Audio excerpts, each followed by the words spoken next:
Presentiamo la fine dell'anno scolastico dell'Istituto Comprensivo Esseneto che per un anno ci ha accompagnati sicuramente il ricordo della nostra dirigente scolastico Maria Giovanna Cassaro, che già aveva avviato tutti i nostri progetti. Quindi il nostro compito è stato solo quello di portare a conclusione tutti i lavori già iniziati in modo tale da chiudere l'anno scolastico. Siamo contentissimi che sia venuto proprio il provveditore a vedere effettivamente i lavori realizzati, di quello che è stato fatto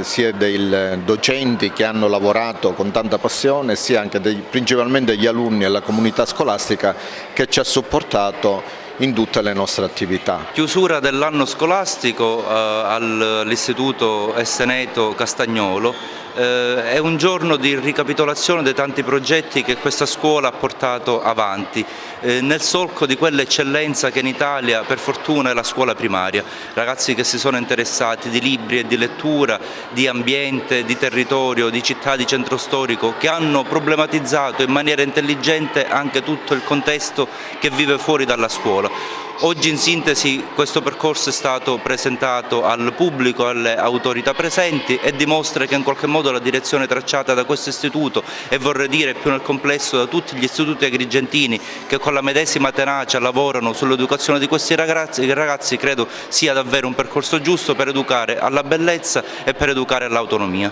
È proprio da questa istituzione scolastica qui all'Esseneto che abbiamo voluto chiudere l'anno scolastico per tutta la nostra gente di scuola, di tutta la nostra provincia e dei nostri ragazzi. E noi proprio che ci occupiamo dei processi educativi vogliamo cogliere questo momento con un significato che va al di là di tutto quello che viene rappresentato nella scuola. Noi crediamo che la nostra provincia sia una provincia eccellente, che i nostri ragazzi tutti della provincia hanno concluso un percorso che è un percorso da sospendere per questo periodo estivo, sempre dicendo ai ragazzi di non dimenticare nella loro quotidianità sempre la lettura di un buon libro per riprenderlo con il prossimo anno scolastico.